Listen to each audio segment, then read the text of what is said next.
Hi friends, ಎಲ್ರಿಗೂ ನಮಸ್ಕಾರ. ಇವತ್ತಿನ ವಿಡಿಯೋದಲ್ಲಿ ಹಾಗಲಕಾಯಿ ಪಲ್ಯ ಮಾಡೋದು ಹೇಗೆ ಅಂತ ನೋಡೋಣ ಬನ್ನಿ. ಒಂದು ಬಾಣಲಿ ತೊಗೊಂಡು ಅದಕ್ಕೆ ಸ್ವಲ್ಪ ಎಣ್ಣೆ ಹಾಕೋಣ. 1-2 ಸ್ಪೂನ್ ಎಣ್ಣೆ ಹಾಕ್ಕೊಂಡು ಅದಕ್ಕೆ ಹಾಗಲಕಾಯಿ ಹಾಕ್ಕೊಂಡು ಫ್ರೈ ಮಾಡ್ಕೊಬೇಕು. ಇದನ್ನು ಎಣ್ಣೆಯಲ್ಲಿ ಫ್ರೈ ಮಾಡೋದ್ರಿಂದ ಕಹಿ ಬರಲ್ಲ, ಜಾಸ್ತಿ ತುಂಬಾ ಚೆನ್ನಾಗಿರುತ್ತೆ.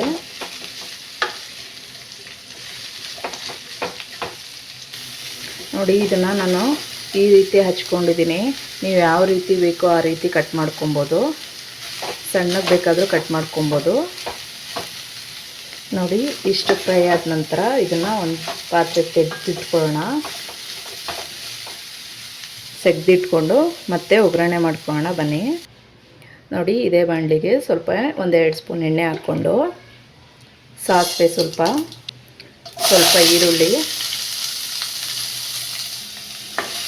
ಈರುಳ್ಳಿನ ಬಾಡಿಸ್ಕೊಬೇಕು.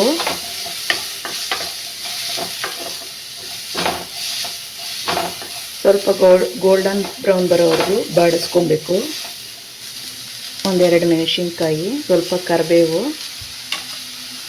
ಹಾಕ್ಕೊಂಡು ಫ್ರೈ ಮಾಡ್ಕೊಳ್ಳೋಣ. ನೋಡಿ, ಈಗ ಟೊಮೆಟೊ ಹಾಕೋಣ. 1-2 ಸಣ್ಣಗೆ ಹೆಚ್ಕೊಂಡಿರೋ ಅಂಥ 2 ಟೊಮೆಟೊ.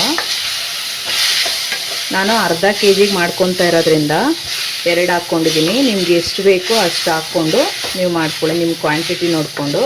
ನಾನು ಅರ್ಧ kg ಹಾಗಲಕಾಯಿ ಇದೆ, ಅದಕ್ಕೋಸ್ಕರ ನಾನು 2 ಹಾಕ್ಕೊಂಡಿದ್ದೀನಿ.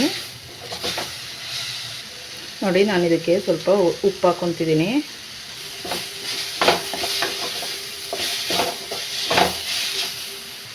ಫ್ರೈ ಮಾಡಿ ತೆಗೆದಿಟ್ಟಿದ್ದಂಥ ಹಾಗಲಕಾಯಿನ ಹಾಕ್ಕೊಂಡು ಮಿಕ್ಸ್ ಮಾಡ್ಕೊಳ್ಳೋಣ.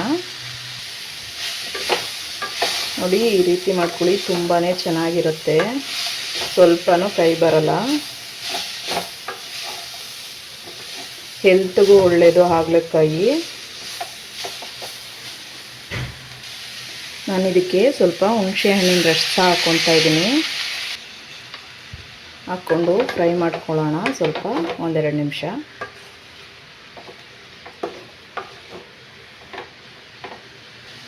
ಈಗ ಇದಕ್ಕೆ 1-2 ಸ್ಪೂನು ಸಾಂಬಾರು ಪೌಡರ್ ಹಾಕೋಣ. ಬೇಳೆ ಸಾಂಬಾರು ಪೌಡರ್ ಇರುತ್ತಲ್ಲ, ಅದನ್ನೇ 1-2 ಸ್ಪೂನಷ್ಟು ಹಾಕ್ಕೊಳ್ಳೋಣ. ಹಾಕ್ಕೊಂಡು ಚೆನ್ನಾಗಿ ಮಿಕ್ಸ್ ಮಾಡ್ಕೊಬೇಕಿದು.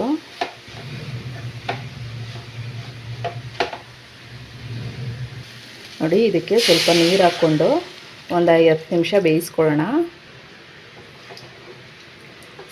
ಅದು ಚೆನ್ನಾಗಿ ಇದರಲ್ಲೇ ನೀರು ನಿಮ್ಗೆ ಎಷ್ಟು ಬೇಕು ನೋಡ್ಕೊಂಡು ಹಾಕ್ಕೊಡಿ.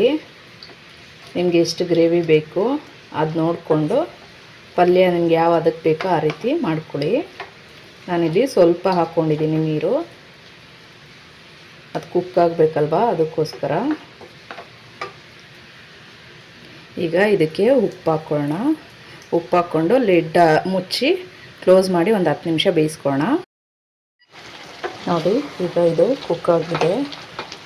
ಈಗ ಆದಮೇಲೆ ಆಫ್ ಮಾಡ್ಕೊಳ್ಳೋಣ. ಇದು ಚಪಾತಿ ಮತ್ತು ಎಲ್ಲದಕ್ಕೂ ರೊಟ್ಟಿಗೆಲ್ಲ ಚೆನ್ನಾಗಿರುತ್ತೆ. ನೋಡಿ, ಈಗ ಆಫ್ ಮಾಡ್ಕೊಳ್ಳೋಣ. ಇದು ಬೆಂದಿದೆ. ನೋಡಿ ಫ್ರೆಂಡ್ಸ್, ಕಮ್ಮಿ ಪದಾರ್ಥಗಳನ್ನು ಯೂಸ್ ಮಾಡಿಕೊಂಡು ಹಾಗಲಕಾಯಿ ಪಲ್ಯ ರೆಡಿ ಮಾಡ್ಕೊಬೋದು. ಆರೋಗ್ಯಕ್ಕೂ ತುಂಬ ಒಳ್ಳೆಯದು.